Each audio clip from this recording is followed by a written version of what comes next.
یا ایک آدمی کہتا ہے جی تم جو شور میں جاتے ہو جو ہے آگے کو توحید توحید توحید، تو پورے قرآن میں توحید کا لفظ ہے؟ پورے قرآن میں توحید کا لفظ کہیں بھی نہیں۔ جس طرح ایسی آیات موجود ہیں جن سے توحید سمجھ میں آتی ہے، اسی طرح ایسی آیات موجود ہیں جن میں تقلید سمجھ آ سکتی ہے۔ لفظ اگر نہیں تو پھر کیا ہوا؟ کوئی ایسا کہتا ہے میں جنازہ تب پڑھوں گا، جنازہ تب پڑھوں گا جبکہ قرآن میں جنازے کا لفظ دکھاؤ ہے، جنازے کا لفظ قرآن کریم میں ہے نہیں۔ اس لیے بھائی جو بات قرآن اور سنت سے معلوم ہو وہ ٹھیک ہے تفصیل کے ساتھ، جو معلوم نہ ہو قرآن اور سنت چونکہ اصول کی کتاب ہے، موجود ان اصولوں سے جو ہے ان مسائلوں کیا کر لے گا، حل کر لے گا۔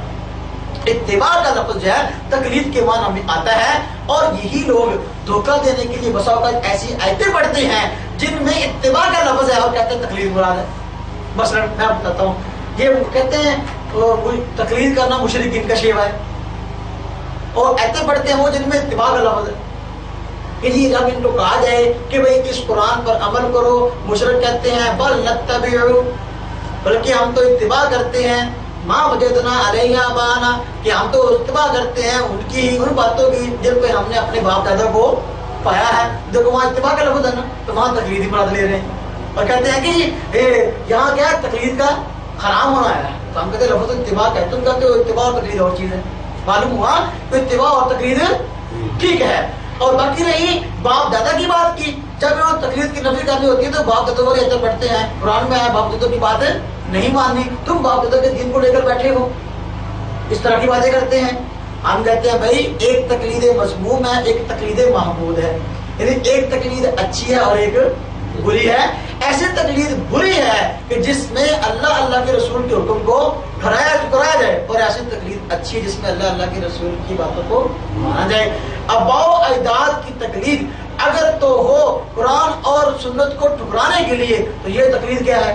بری۔ اللہ رب العزت فرمایا نا اولو کن آباؤ لا یعقلون شیئا ولا یہتدون، یہ کہتے ہیں باپ دادا کی باتیں ہم مانتے ہیں، اگر ان کے باپ دادا عقل نہ رکھتے ہو رائے راست پہ نہ ہو پھر بھی ان کی بات مانیں گے۔ معلوم ہوا اگر باپ دادا عقل مند ہو اور ان کی بات ٹھیک ہو راہ راست پر ہو پھر تو ان کی اتباع کرنی چاہیے، پھر ان کی اتباع۔ دیکھو ایت کا اگلا حصہ پڑھیں گے، آگے والا حصہ نہیں پڑھیں گے۔ لا تقربوا الصلاۃ تو پڑھتے ہیں کہ جیسے اللہ نے فرمایا نماز قریب ہے نہ جاؤ وانتم سکارا، نہیں پڑھتے۔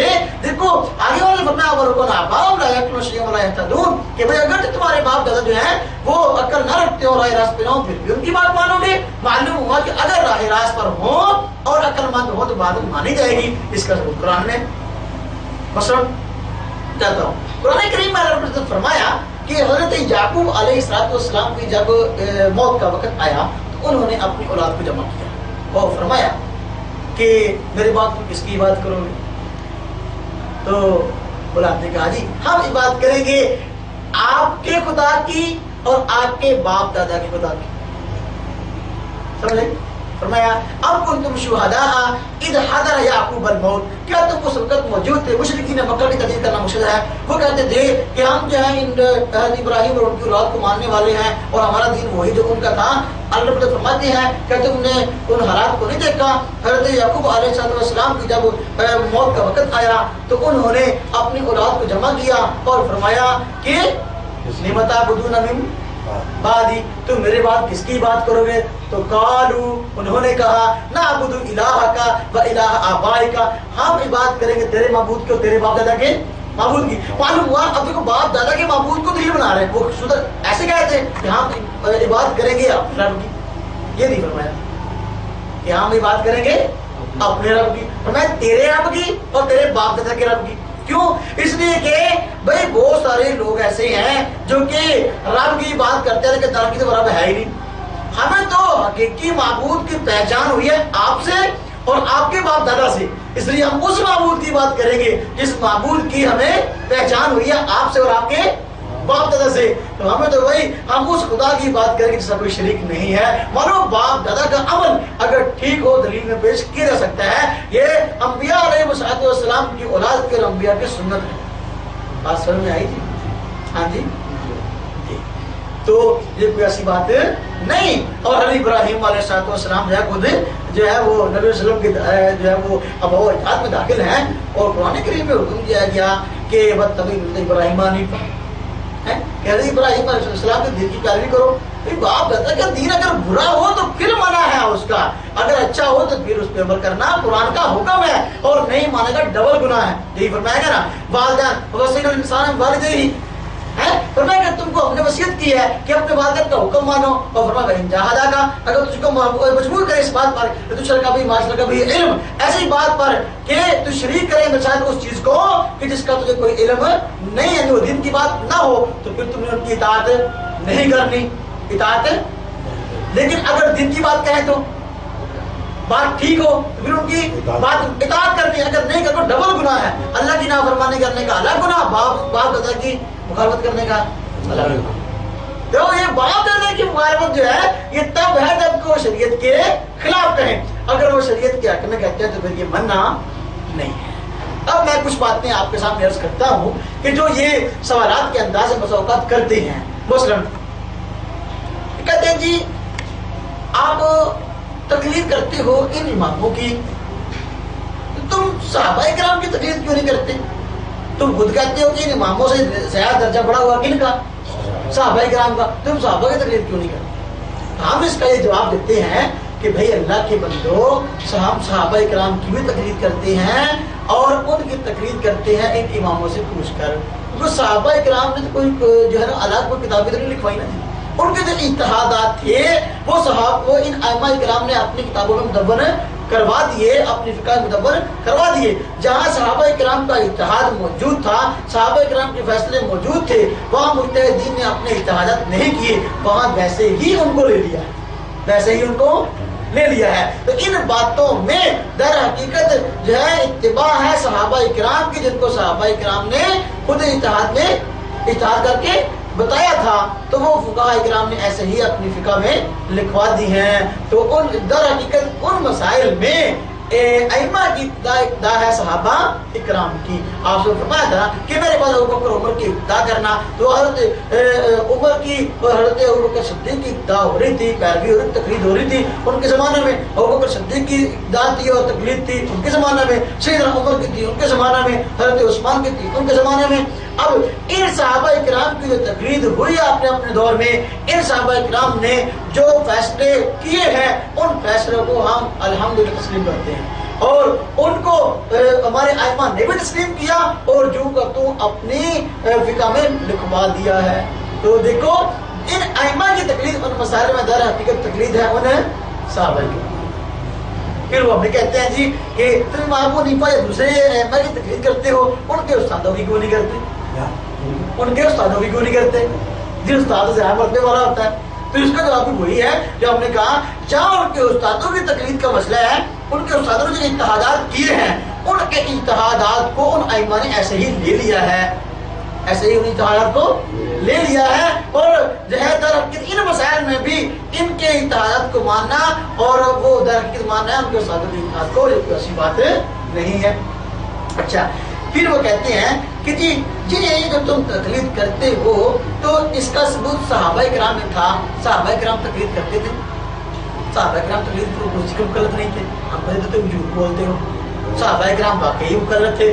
آپ دیکھو مکہ مکرمہ میں حضرت عبداللہ ابن عباس کی تقلید ہوتی تھی, اور مدینہ طیبہ میں حضرت زید بن ثابت کی تقلید ہوتی ہے, ان کا فتویٰ چلتا تھا. اور کوفہ کے اندر عبداللہ ابن مسعود رضی اللہ تعالیٰ عنہ کی تقلید چلتی تھی, اور یمن میں حضرت معاذ رضی اللہ تعالیٰ عنہ کی تھی, اور بصرہ کے اندر حضرت انس رضی اللہ تعالیٰ عنہ کی. اس طرح ہر علاقے میں ہر امام کی تقلید ہوتی تھی اور صحابہ کرام کے مقرر رہے. اگر آپ نے اس کا ثبوت پوچھنا ہو, جس طرح ہمیں کہتے ہو کہ جی دیکھو دلیل کے بغیر بات بتانا حرام ہے اور پوچھنا حرام ہے, آپ صحابہ کرام کی فتاویٰ دیکھو, مصنف ابن شہبہ کھول کے دیکھ لو, مصنف عبدالرزاق امام بخاری کے استاد دونوں, انہوں نے کتابیں لکھی ہیں اور اس میں صحابہ کرام کے فتاویٰ لکھے ہوئے ہیں. اور پوچھنے والے نے مسئلہ پوچھا, صحابہ کرام نے بتایا, کوئی دلیل نہیں بتائی, کوئی دلیل نہیں بتائی. معلوم ہوا کہ جو بغیر اگر آدمی کو مسئلہ پوچھتا ہے اس کو بتانے والا بغیر دلیل کے بتائے گا کہ یہ ضروری نہیں کہ وہ اس کے پاس دلیل ہی نہیں, دلیل تو ہوتی ہے لیکن طالب علم کو ضرورت نہیں ہوتی. طالب علم کو مسئلہ چاہیے بس عمل کرنے کے لیے. یہ جو مسئلہ پوچھنے ہے بیچارہ عام آدمی, اس کو دلیل کا کیا بات ہے؟